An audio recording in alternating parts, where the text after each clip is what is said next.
Assalamualaikum warahmatullahi wabarakatuh.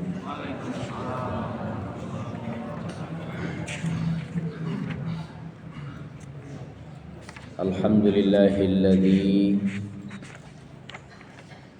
bi ni'matihi tatimmus shalihat wa bi fadlihi tatanazzalul khairat wal barakat wa bi taufiqihi tatahaqqaqul maqasid wal ghayat. Asyhadu an la ilaha illallah wahdahu la syarika lah wa asyhadu anna Muhammadan 'abduhu wa rasuluh. Allahumma fassalli wa sallim wa barik ala hadzal nabiyil karim wa ala alihi wa ashabihi wa man tabi'ahum bi ihsanin ila yaumiddin, amma ba'd.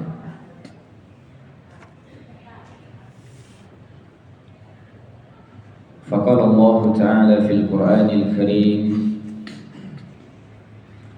A'udzu billahi minasy syaithanir rajim.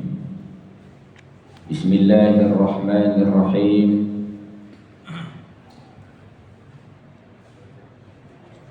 Wa li Sulaiman ar-riha ghuduwwuha syahrun wa rawahuha syahrun. Wa asalna lahu 'ainal kitir. Wa minal jinni man ya'malu baina yadayhi bi'izni rabbih. Wa man yazid minhum 'an amrina nuzighuhu min 'adzabis sa'ir. Ya'maluna lahu ma yasha'u min maharib wa tamathila wa jifanin kal jawabi wa qudurir rasiyat. Ya'malu ala Dawuda syukra wa qalilun min ibadiyasy syakur.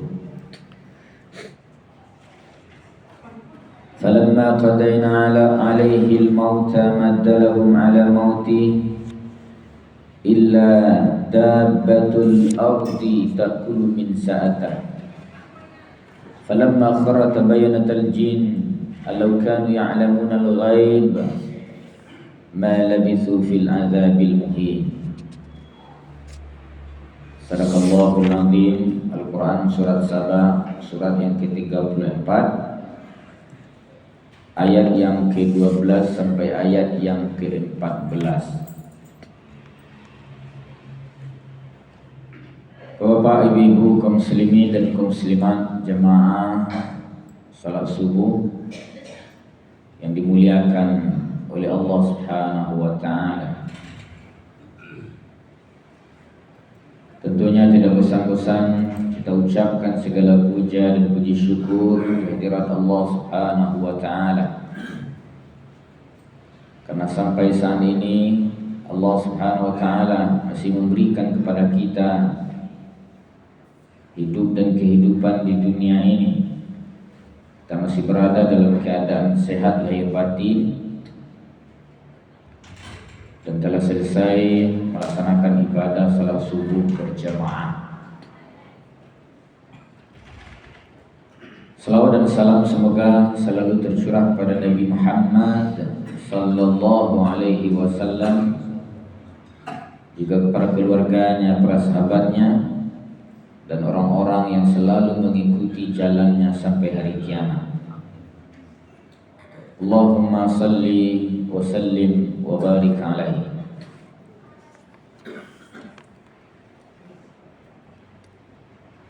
Bapak, ibu-ibu, kaum muslimin dan kaum muslimat yang dirahmati oleh Allah Subhanahu wa taala. Menurut Al-Imam Al-Qurtubi, lebih kurang sepertiga Al-Quran berbicara tentang kisah atau dalam ulumul Quran disebut dengan qasasul Quran. Kisah-kisah di dalam kitab suci Al-Quran bukan hanya sekedar penikmat cerita semata, tetapi kisah di dalam kitab suci Al-Quran ada pesan-pesan moral yang disampaikan. Tujuan kisah di dalam kitab suci Al-Quran antara lain sebagai pengajaran, sebagai petunjuk, dan juga sebagai peringatan. Jadi Allah berkisah di dalam Al-Quran itu kalau tidak sebagai pengajaran, ada petunjuk di dalam, atau setidaknya menjadi sebuah peringatan.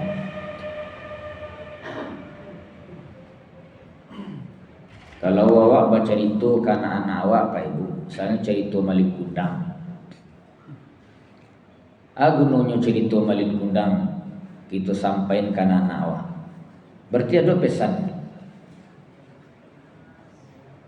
Jangan sampai menjadi anak durhaka seperti Malin Kundang.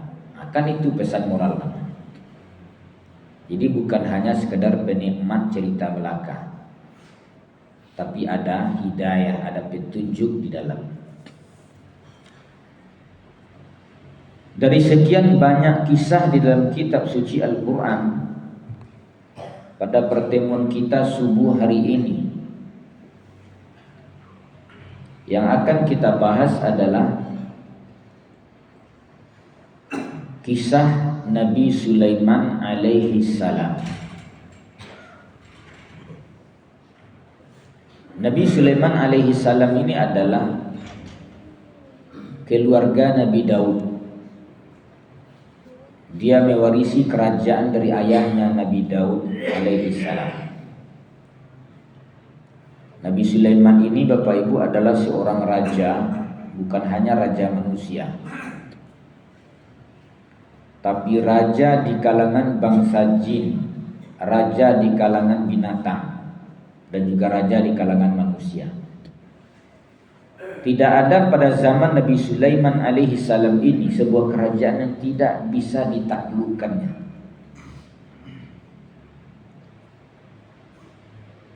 Dia adalah orang yang sangat kaya raya. Bahkan doanya di dalam Al-Quran itu dikabulkan oleh Allah, bahwa kerajaan kekayaannya tidak ada yang bisa menandingi umat masa lalu dan akan datang. Tapi meskipun demikian, Nabi Sulaiman alaihi salam bukanlah sombong karena kerajaan, bukan sombong karena kekayaan. Dalam Quran Nabi Sulaiman ini Bapak Ibu adalah hamba Allah yang rajin bertasbih sepanjang pagi dan petang. Jadi kalau ada nama Rasul Bakuaso nang kayu, contohlah Nabi Sulaiman kok. Allah Subhanahu wa taala berfirman dalam Quran surat Saba, surat yang ke-34 ayat yang ke-12 sampai ayat yang ke-14. A'udzubillahi minasyaitonir rajim. Wali Sulaiman ar-riha, dan bagi Sulaiman kami berikan kepadanya kemampuan untuk bisa mengendalikan angin. Angin dijadikan sebagai sebuah kendaraan oleh Nabi Sulaiman alaihi salam untuk mengantarkan dia dari suatu tempat ke tempat lain. Pada zaman dahulu kendaraan manusia ini Bapak Ibu adalah kendaraan yang berdaging. Onta, kuda, keledai. Kalau kini kendaraan wak serba teknologi mesin, motor, mobil, pesawat. Nabi Sulaiman kendaraannya angin. Dia bisa mengendalikan angin, mengatur kecepatan angin. Kalau awak Bapak Ibu, awak yang dikendalikan angin, bukan angin yang kita kendalikan. Kalau awak dikendalikan angin itu badai namanya, ya kan? Nyuam buyuk di badai itu, badai topan, tornado, angin puting beliung, itu kan awak dikendalikan angin.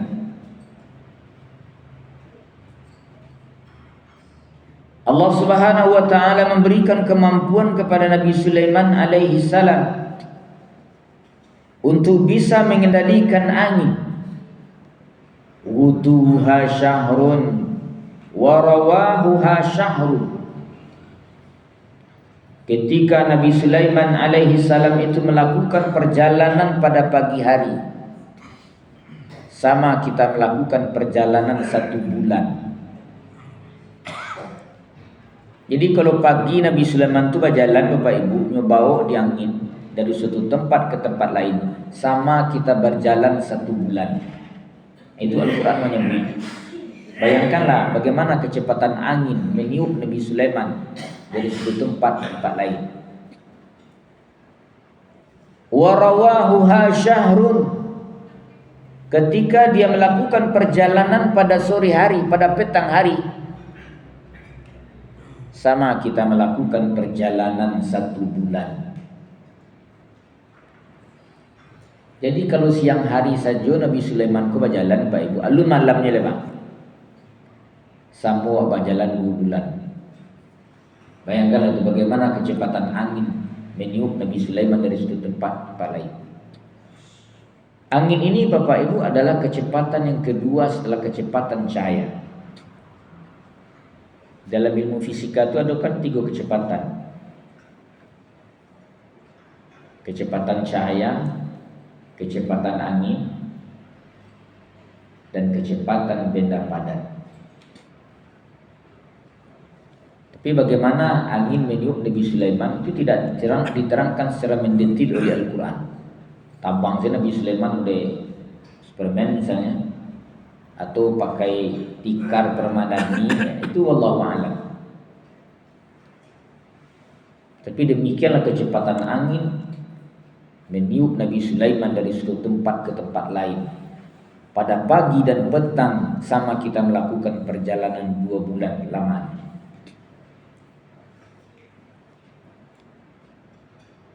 Kemudian wa asalna lahu 'ainal kitir. Kami alirkan kepadanya 'ainal kitir, mata air tembaga. Kalau Nabi Daud ayahnya, raja Nabi Daud itu bisa melunakkan besi. Nabi Sulaiman tembaga cair, tidak melalui teknologi.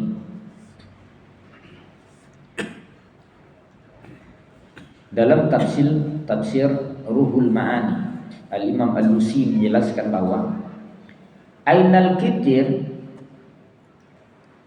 itu tidak hanya semata-mata maknanya mata air tembaga dialirkan oleh Allah ke Nabi Sulaiman, tapi kekayaan hasil bumi, emas, mutiara, intan, tembaga mengalir seperti air ke Nabi Sulaiman. Kalau awak perlu ame Pak Ibu aman nambang dulu, baru ada ame, awak cari ame kan. Nabi Sulaiman tidak, mengalir kepadanya seperti air mengalir dari hulu ke muara. Bayangkan Bapak Ibu, mengalirkan Nabi Sulaiman itu kekayaan bumi. Itu kata Al-Lusi dalam tafsir Ruhul Ma'ani. Itu sebabnya Bapak Ibu, Nabi Sulaiman alaihi salam, kerajaannya itu, istana kerajaan itu tonggak dindingnya dilapisi oleh emas.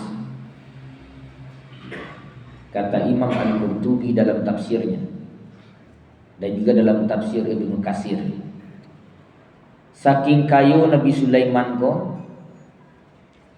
tonggak istananya, dinding istananya dilapisi oleh emas. Kerkel-kerkel istana itu adalah intan mutiara disiram oleh jin. Bisa kayu orang kini Pak Ibu. Belum pernah tuh lihat tonggak rumahnya meh. Dinding rumahnya meh. Walaupun yang menjual meh. Misalnya pasar raya itu sia kini orang menjual meh Pak Ibu. Toko emas murni misalnya. Nah, coba kita pergi ke rumahnya. Lihat dong tonggak rumahnya meh. Nabi Sulaiman tonggak dinding rumahnya dilapisi oleh emas. Demikianlah Allah menyampaikan di dalam Al-Quran sebagai bukti bahwa Nabi Sulaiman ini tidak hanya sekadar memiliki sebuah kerajaan mengendalikan angin, tapi juga kekayaan bumi mengalir seperti air dari hulu ke dirinya. Kalau orang kayu sombong, lu sabara kayu pada Nabi Sulaiman gelebang. Ya kan? Tidak itu saja, wa minal jinni man ya'malu baina yadayhi bi'izni rabbi. Dari kalangan jin. Kok jin disebut Allah Al-Quran? Senantiasa bekerja di bawah kendali Nabi Sulaiman atas izin Tuhan pemeliharaan. Jadi jin pada zaman dahulu kala tundukkan Nabi Sulaiman. Coba bayangkan Bapak Ibu, bagaimana itu Nabi Sulaiman bisa mengendalikan jin? Jin saja nak nampak. Coba Bapak Ibu, lah pernah Bapak Ibu mencelik jin? Salamu itu gini, kalau pernah celik jin tolong. Karena jin itu makhluk halus. Jin bisa mencelik awak tak bisa lah celik jin. Allah berikan kemampuan kepada orang-orang khusus yang bisa mencelik jin. Nabi Muhammad bisa celik jin. Nabi Sulaiman tak sekadar mencalik Bapak Ibu. Dialah mengendalikan jin. Patuh jin itu kan Nabi Sulaiman itu.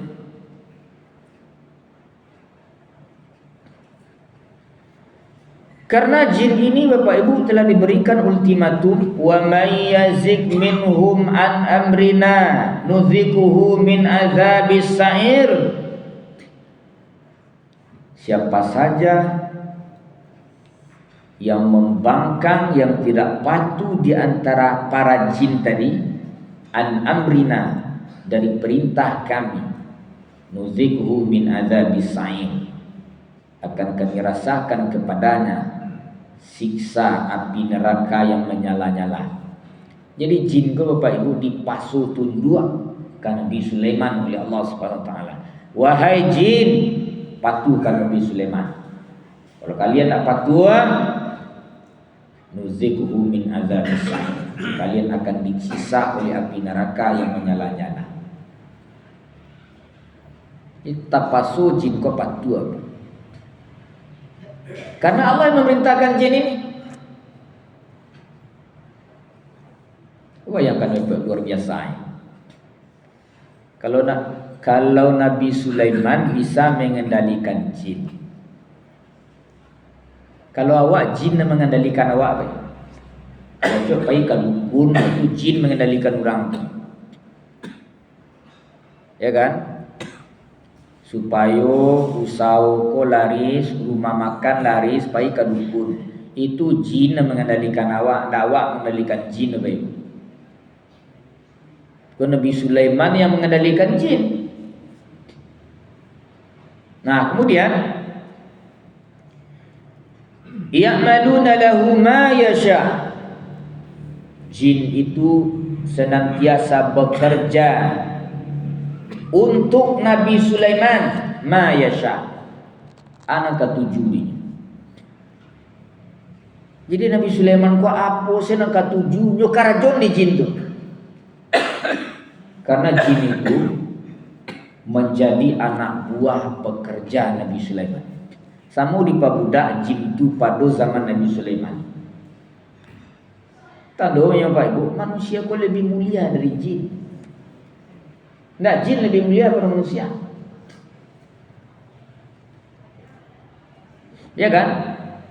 Apa saja yang diinginkan oleh Nabi Sulaiman, siap. Itu saya kecek jin itu. Dalam ayat ini kita lihat Pak Ibu, apa saja yang dibuat oleh jin untuk menghiasi kerajaan. Min mahari. Dibuatlah sebuah gedung-gedung raksasa pencakar langit. Itu dibuat di jin. Mahari itu maknanya adalah gedung-gedung besar. Kalau ke Malaysia itu misalnya Menara Kembar. Kalau ke Makkah kita bisa lihat Zam-Zam Tower. Kenapa Pak Ibu cari Zam-Zam Tower kan? Abraham mau dibangun orang. Kalau di Dubai ada gedung yang paling tinggi Pak Ibu. Itu di dunia gedung yang paling tinggi itu ada di Dubai. Anda pernah Pak Ibu ke Dubai? Sama saya. Ada namanya gedung paling tinggi itu namanya adalah Burj Khalifa. Konon kabarnya kalau tiba di puncak gedung Burj Khalifa itu nampak matahari Tabi dan matahari Tabanan. Dalam Quran bahasanya mahari itu dibangun oleh jin. Seperti apa kita tidak tahu Bapak Ibu. Al-Quran berkisah seperti itu. Pokoknya jin ko bakar rajo siang malam, ndak digaji, ndak makan. Dan dia bekerja saja terus Bapak Ibu, ndak berhenti-berhenti. Berbeda juga awak Pak Ibu suruh tukang kan ada masa berhenti. Lebih kalau tukang ko pengalih Pak, tukang harian. Sudah tukang ko 7:30 tiba 9. Ya kan? Nah, baru tiba baru panjang saya mencari akaten. Nah, punya kerajaan mokok lo baru datang, ngopi sekali. Tiba zuhur letakkan tu lalu lo kan. Kalau baru tukang ko cari tukang tu dari baik. Kalau ndak lama kerajaan. Kalau jin ko nak dua malih-malih kerajaan saya terus. Gedung-gedung pencakar langit itu dibuatnya. Tidak itu saja Bapak Ibu yang dimuliakan Allah. Wa tamasil. Dibuat patung-patung raksasa. Patung-patung raksasa itu dibuat oleh jin untuk Nabi Sulaiman, bukan untuk disembah. Itu adalah simbol kerajaan, simbol kemegahan. Sebuah istana. Dalam tafsir Al-Qurtubi, apa makna tamasil di sini? Itu adalah patung elang Raja Wali yang besar. Ada sebagian yang menyebut patung para nabi. Sebabnya ulama ada yang berpendapat Pak Ibu, membuat patung itu hukumnya tidak haram loh. Kecuali disembah baru haram. Karena dia bagian dari seni. Di Arab Saudi saja Pak Ibu ada patung Dajjal. Arab Saudi itu kan agak kare pahamnya tuh. Ada patung Dajjal di situ Bang. Di Indonesia kan ada patung Jenderal Sudirman, patung pahlawan nasional, bukan disembah sekali lagi. Itu bagian daripada tamasil, menghias kerajaan. Setiap negara-negara di dunia ini Bapak Ibu ada simbol-simbolnya. Indonesia simbolnya Monas, Malaysia Menara Kembar. Kalau ke Singapura, kalau Bapak Ibu tandur sampai di Singapura, apa simbolnya? Singa keluar. Singa itu disembah orang tuh simbolnya. Simbol kan disembah. Kalau pergi ke Makkah, Zam-Zam Tower, kalau nampak tinggi jam gadang tuh, berarti di bawah Makkah. Kan begitu kan?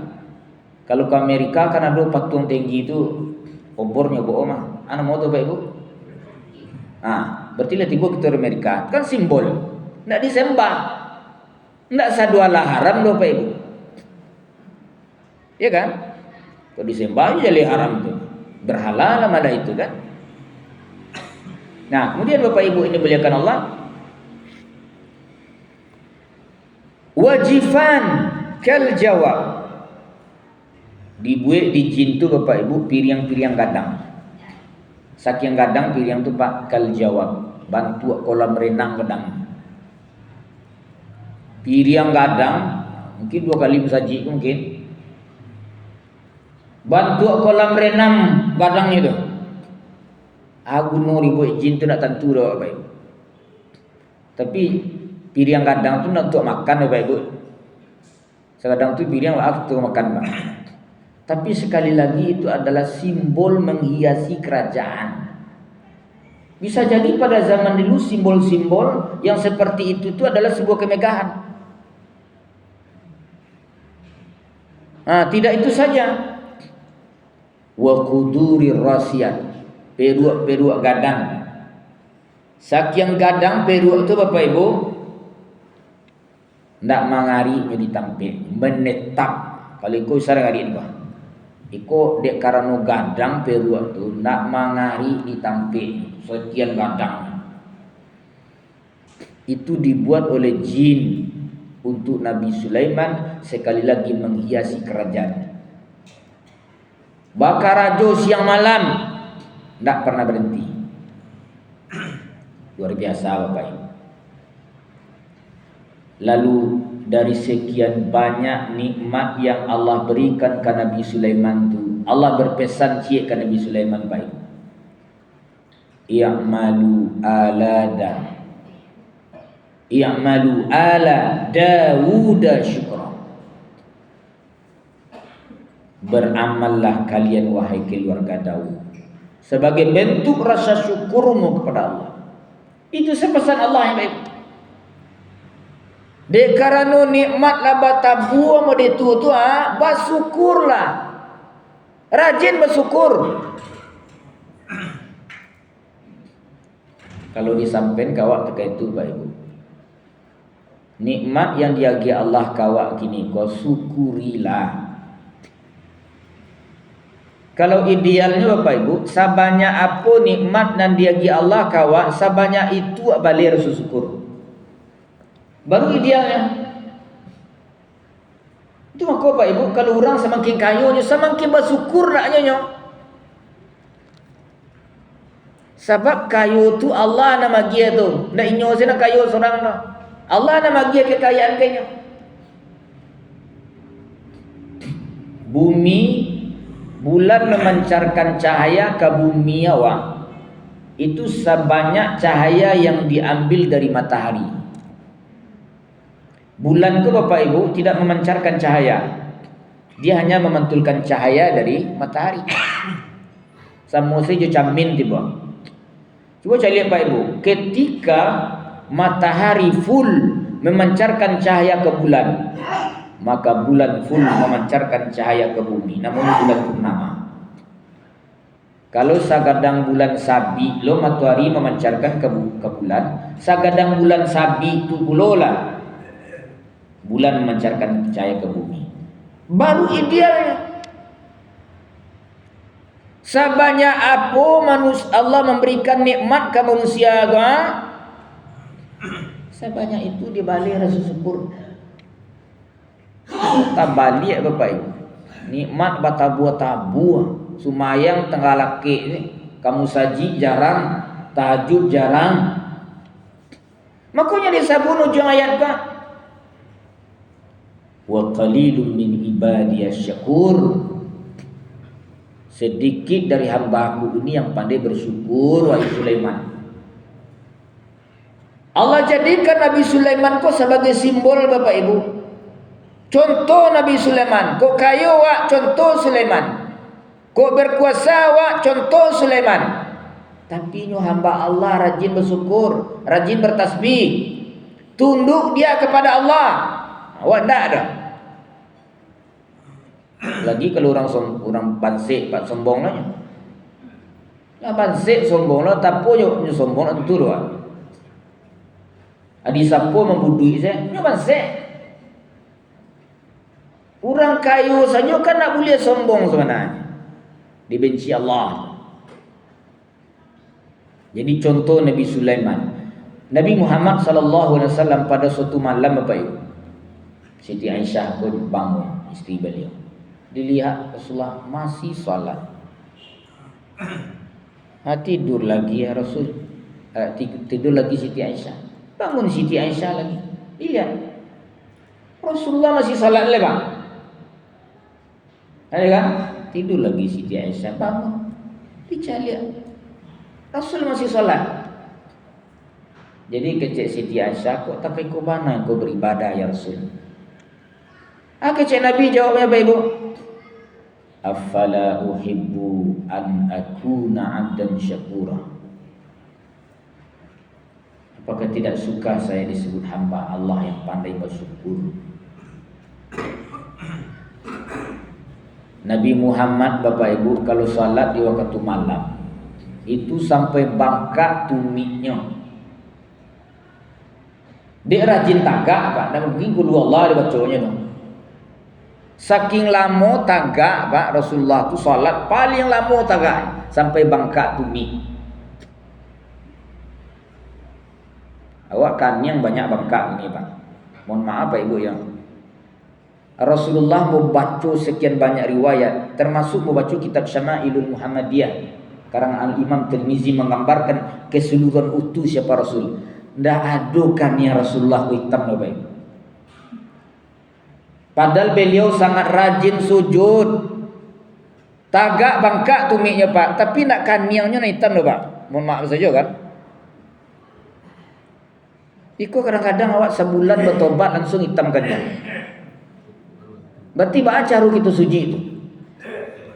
Seolah-olah itu namanya Pak Ibu hitam kaniang tanduran rajin sujud. Tidak ada ulama tafsir berkata seperti itu. Kok contohnya Rasulullah nawak contoh para sahabat tidak ada jejak pada gini. Maka kau rapik suji ke Pak Ibu, ya nak perlu bana kita takkan ke bawah Pak Ibu. Apalagi kadang lapiak tipi lo tiyonya Pak ditakan saja bi. Rasulullah tidak seperti itu. Ya kan? Riwayat kaki na bangkai. Itu melambangkan ketaatan beliau beribadah gitu. Qiyam, rajin tagak di waktu malam. Itu kecek Siti Aisyah. Apakah saya tidak suka disebut Allah pandai bersyukur? Wahai Aisyah. Itu kadang semayang wak malam pamali Bapak. Nikmat kata buat apa? Foto gak 5 buah, onda tabara banyak. Atana sawah ladang di mapun adu piti bamiliar di bang beteri bagai. Sumayang pamali baik. Kan nak pandai wa bersyukur namanya tu. Wa qalilun min ibadiy syakur. Allah sendiri menyebut awak kau saketik nak pandai bersyukurnya. Saketik nak pandai. Bos semayang tu capek sampai. Bakal tabayyi kewajiban saya lah subuh. Kadang-kadang subuh tu capek semayang lah baik lah. Ia memang sakiti awak kena pandai bersyukur baik. Semayang tu saji nak berorang. Kau tak masuk banyak. Tapi lagi kadang sesat kayaknya. Tu buktinya manusia kau baik bu. Qalilun min ibadiy syakur. Nah kemudian falamma qadaina alaihi al-maut. Ternyata Nabi Sulaiman pun mati je baik. Tatkala kami tetapkan kematian terhadap Sulaiman. Jangan sangku kayu nak mati baik ibu. Jangan sangku abah kuasa kini jadi presiden, jadi gubernur, mati besok madu saat itu. Kau Nabi Sulaiman saya sabi Allah.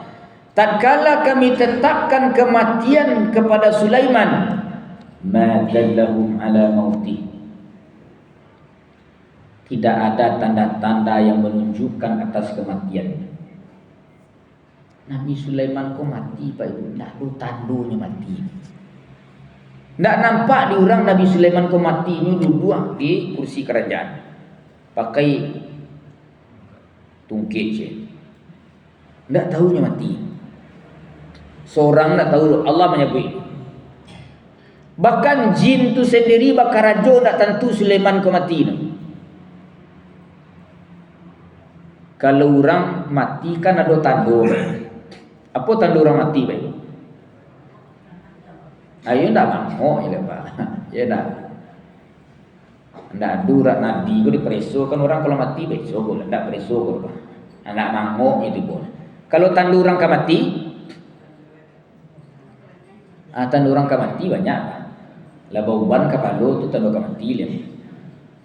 Kareni jange acok lu munjua pada baselo tu kan tanda-tanda kamati gitu. Kalau tanda mati tu namangok oleh. Iku Al-Quran mengatakan tidak ada tanda menunjukkan atas kematian Nabi Sulaiman illa dabbatul ardi. Cie nama menunjukkan tanda kematian. Kecuali rayap ta'kulu min sa'atah yang memakan tongkatnya. Coba bayangkan baik itu. Kan Nabi Sulaiman duduk di istana kerajaan tu. Nyalah mati tu. Tak tahunya mati mode. Bahkan tak tahu busuk ke badan tu bang. Awak kalau mati Pak Ibu cuba agak 2 hari 3 hari amai kita bujur tu busuk tu. Sebab bangkai manusia ke Pak, bangkai yang paling busuk apa? Anyia. Tu mengko kalau manusia ke mati Pak Ibu capek di kuburan jadi tunggu lama-lama. Enak. Kalau manusia mati ke Pak Ibu tu capek di kuburan sejauh-jauh ada. Kalau di Kota Padang tu di mana tempat kuburan gini Pak Ibu. Nah, tunggu hitam lah panua gini Pak. Tu kasudui gunung tu sama membuang macam Pak Nawak tu Pak. Akan situ kita buang semua. Ya kan? Eko ndak ada tanda membusuk, ndak ada melunak daging, ndak ada. Sampai tungkeknya di makan rakyat, baralah mau matinya tu. Bapak Ibu punya rumah kayu misalnya nah. Konsen apa kocok kayu tu. Cuba baralah mau kayu tu dimakan ayam. Lama Pak. Puluhan tahun. Berarti Nabi Sulaiman tu kan kalau menurut dugaan Quran ku apa yang disampaikan Quran, tentu bisa saja yang mati puluhan tahun Pak. Karena tungkiknya dimakan rakyat baru tahu matinya. Samu saya nak mau muruangnya. Sebab samu itu takutnya tu Nabi Sulaiman tu rajonya, mana mau muruangnya Pak? Awak meninggal Pak. 2 hari saja jadi tiba sampai muruang Pak. Aku nak do tak itu saja. Nama cik tungkitnya cik. Sementara jin bakar rajo siang malam. Ya kan? Lalu kata Allah, falamma kharra tabayyanatil jin. Tatkala Sulaiman sudah tersungkur. Kalau tungkiknya dimakan rakyat itu patahnya lah Pak. Ini tampaknya manahan gitu kan. Apatah tungkik itu, maka Sulaiman tersungkur ke tanah. Itu kecil Al-Quran. Maka tatkala Sulaiman sudah tersungkur, tabayyanatil jin, baru jin ko tahu Sulaiman mati. Itu sebab kalau kita baca dalam berbagai macam tafsir, jin ko nak tantu nang gaib dinyo baik. Jadi sangko jin ko tahu ko tantu nang gaib nyo berarti inyo menyuruh-nyuruh membiak nang gaib itu menangan nang gaib. Al-Quran mengatakan tidak tahu jin yang gaib. Jadi kalau ada orang ngecek telapak tangan ko mereka idiknya ko ka kayo banzek saja. Atau jin kerajo tu. Dugaan saja tu Pak Ibu, ndak do gitu loh. Hilang tu lang ko pai dukun hanya tawar rima di sana aja. Kok percaya orang kafir tu Pak Ibu, orang musyrik. Ya kan? Karena itu adalah perlakuan jin. Tidak tahu jin yang gaib. Kok tahu yang gaibnya berarti basim barjin. Ini nak mengendalikan jin kau nak mampu mengendalikan Nabi Sulaiman ya Pak. Itu sebabnya semenjak kematian Nabi Sulaiman sampai kini tidak ada orang mampu mengendalikan jin. Ya kan? Alau kanu ya'lamuna al-ghaiba ma labisu fil azabil muhin. Seandainya para jin itu mengetahui yang gaib, tidaklah tetap mereka disiksa dengan siksa yang menghinakan. Sebab bagi jin tu bakar raju siang malam tu rasa menghinakan diri. Kalau tahunya jin kau yang gaib, barantinya bakar raju Pak Ibu ngapai lagi. Mengapa demikian? Tu tidak ada yang mengawasi le Pak. Awak kau bakar raju Bapak Ibu, kalau ada orang yang mengawasi kan mudah orang mati segitu kerja. Pasang le dekat kantu kau CCTV gini Pak. Sebab orang berkantu aja kan banyak nak kerja gini Pak. Ya kan? Atau bayaran boleh keraju itu kan. Sebab orang kalau dia diawasi pak ujian tu orang terus diawasi ujian tu. Orang takui. Jin tu itu kalau diawasi terus oleh Nabi Sulaiman, dibawa kendalinya. Ketika Nabi Sulaiman mati, kemudian jin tu basirak sampai kini. Bapak Ibu ini dimuliakan Allah Subhanahu wa taala. Pertanyaannya adalah, di mana kini kerajaan Nabi Sulaiman? Ada nak kira-kira peninggalan Nabi Sulaiman? Ada menyebut Pak Ibu. Nabi Sulaiman itu kan raja Bani Israel. Kalau Bani Israel menyebut Sulaiman itu Salmon, kerajaan Salmon. Ada menyebut di Baitul Maqdis. Tapi di mana di Baitul Maqdis itu kini kerajaan Sulaiman kota Bandung? Sampai kini arkeologi nak menemukan Pak Ibu kerajaan Sulaiman itu Pak. Tapi kerajaan-kerajaan lain ditemui, misalnya umat Nabi Saleh di bagian Arab Saudi itu bertamu gini Pak Ibu. Umat Nabi Saleh kan kaum Samud Pak. Nah itu anehnya di Arab Saudi Pak Ibu. Tampek itu ditakuti oleh Rasul kau rapek cepet berjalan. Kini Arab Saudi Bapak Ibu tampek itu dia joget-joget gini di Arab Saudi itu. Aneh lo macam lihatnya. Tampek berjoget-joget bermusik-musik DJ gini. Ditampek dan Allah musnahkan kaum Samud tu di Makkah tu ini baik. Nabi kan pernah berjalan melewati waktu Nabi perang Tabuk mah, kan melewati pemukiman umat yang dibinasakan kaum Samud. Kecil Rasul capek kalian berjalan, ikut dulu nagari yang dibinasakan Allah. Kini apa pikiran kerajaan Makkah, orang Makkah ini baik, Raja Salman tu. Kok di tempat joget-joget sini, mabuk diskotik itu gini, dan seperti kita bayangkan bagaimana Arab Saudi zaman dulu. Kini lah terbuka Saudi itu baik.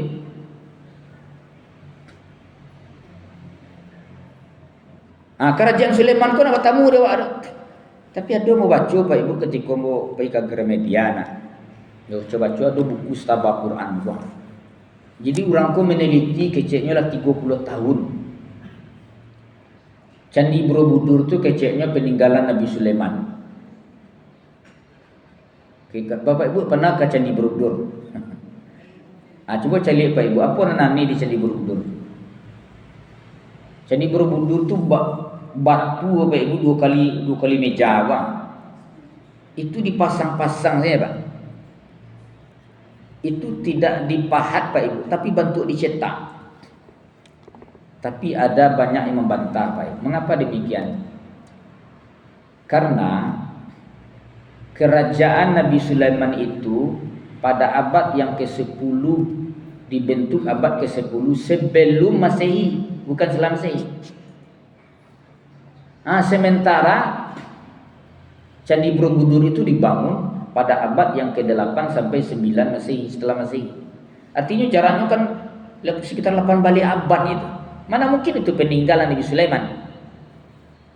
Candi Borobudur itu di tulisan-tulisannya adalah tulisan Buddha kuno. Borobudur itu kan lambang Buddha. Kalau Prambanan adalah Hindu. Sementara kerajaan Nabi Sulaiman tulisannya adalah Ibrani kuno. Jadi tidak mungkin kecil. Tapi ada dulu mau baca sejarah Pak Ibu. Keruntuhan kerajaan Sulaiman itu ketika Nabi Sulaiman lama meninggal, ketika itu runtuh seluruh kerajaan. Ada menyebutnya ketika meninggal Nabi Sulaiman terbagi dua kerajaan. Kerajaan sebelah utara kerajaan Israel, kerajaan sebelah selatan adalah kerajaan Yahudi. Kemudian ditaklukkan oleh bangsa Babilonia, Persia, Romawi. Akhirnya negeri itu hancur sampai gini. Tidak berjajah. Wallahu a'lam Bapak Ibu. Tapi arkeologi nak menemukan sebegitunya keagungan kerajaan Nabi Sulaiman, tidak bertemu di mana tempatnya. Sama dengan Qarun. Qarun di mana Pak Ibu? Yang dibanamkan di bumi di mana? Di mana kekayaan Qarun itu sampai gini? Tidak ada. Tapi Al-Quran berkisah seperti ini Bapak Ibu, bukan kisah-kisah dongeng. Ada di bumi ini, tapi sekali lagi kisah bukan sekedar kisah. Kisah ini adalah muatan agar kita mengambilkan sebuah pelajaran dalam kisah ini. Nah, setidaknya sebagai pelajaran, peringatan, dan sebagai sebuah petunjuk dalam kehidupan kita. Jadi kok kayu awak berkuasa awak, jangan sombong Bapak Ibu. Contohlah Nabi Sulaiman alaihi salam. Demikian. Subhanakallahumma wa bihamdik asyhadu la ilaha illa anta astaghfiruka wa atubu ilaik. Wabillahi taufiq wal hidayah. Assalamualaikum warahmatullahi wabarakatuh.